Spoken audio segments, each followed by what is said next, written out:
Alors, bienvenue à cette nouvelle capsule vidéo. C'est toujours Michel Biolon, votre humble serviteur pour le programme de formation sur Excel. Aujourd'hui, comme nous l'avons dit la fois dernière, que ici c'était la barre des outils rapides entre guillemets de rappel, que ici c'était la barre des tâches et sur la barre des tâches nous avions les onglets et dans les onglets nous avions ce qu'on appelle les groupes. Et j'ai omis de vous dire que dans les groupes nous avons des fonctions. Les éléments, les icônes que vous voyez là, ce sont des fonctions. Ça peut aussi être des fonctions comme celle-ci. Nous sommes sur le type de fonction, mais nous allons arriver là-bas plus tard. Voilà. Aujourd'hui, je vais donc vous présenter ce qu'on appelle le mode Backstage. Pour aller en mode Backstage, on clique sur l'onglet Fichier.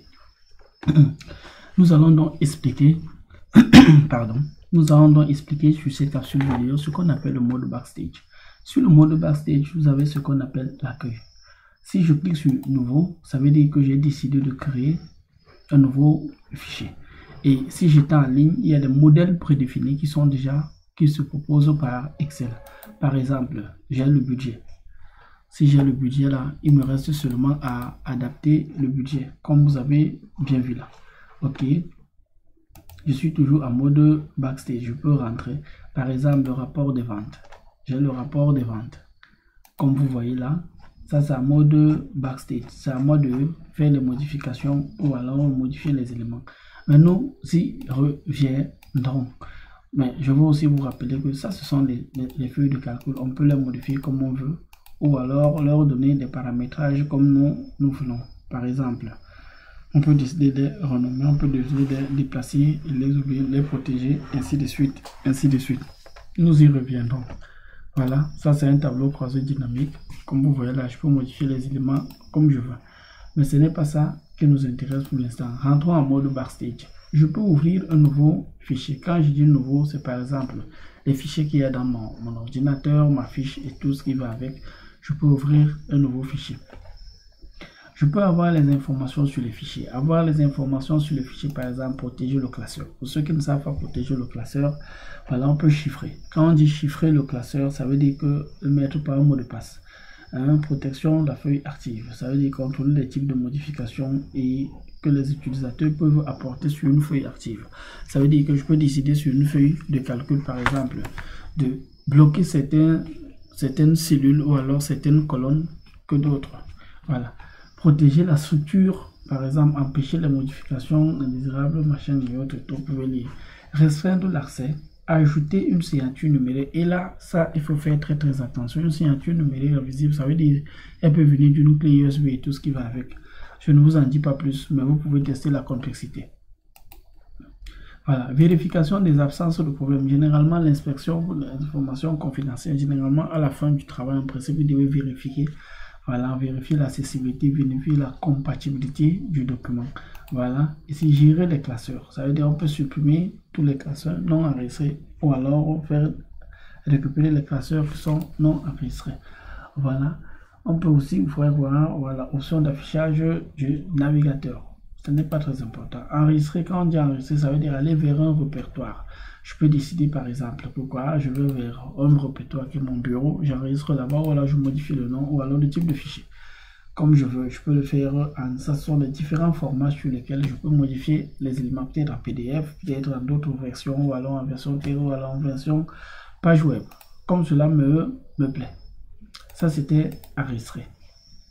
Je suis toujours en mode Backstage, je peux venir enregistrer dessous. Ça veut dire que j'ai le choix. Voilà la différence. J'ai le choix sur le répertoire. Je saisis mon répertoire. Je peux donc décider maintenant. Ça, ou alors je mets dans le OneDrive. Vous voyez, c'est bien mon compte là. Ou alors je mets sur mon PC. Ou alors j'ajoute un emplacement. Ou alors j'essaie de parcourir un espace sur mon ordinateur pour enregistrer mes éléments. Je peux décider d'imprimer. Quand on décide d'imprimer, je vais vous expliquer la partie impression. Là, je choisis le nombre de copies. Cette partie, c'est très important. Pour ceux qui veulent, par exemple, travailler auprès, par exemple, d'un imprimeur, ou alors lorsque vous êtes en entreprise, on vous envoie imprimer. Souvent, vous ne savez pas comment ça se fait. C'est vrai qu'on va revenir sur de long à large, par exemple, pour savoir comment imprimer son document. Mais je peux choisir comment imprimer. Ça, c'est la feuille active ou alors la feuille entière. C'est à moi de choisir. Vous allez voir la différence. Voilà. Feuille active, ça veut dire la feuille qui était ouverte. Voilà, je peux décider de choisir les pages. Je peux décider de mettre en recto, verso, ou alors en recto simple. C'est à moi de choisir. Je peux décider de l'assemblage. Si j'ai plusieurs pages, si j'ai dit assemblage, si j'ai plusieurs copies à faire, par exemple, si j'ai 10 copies à faire et il arrive par exemple que sur mes 10 copies, bon, ils sont 11 copies à faire, je suis sur 3 pages.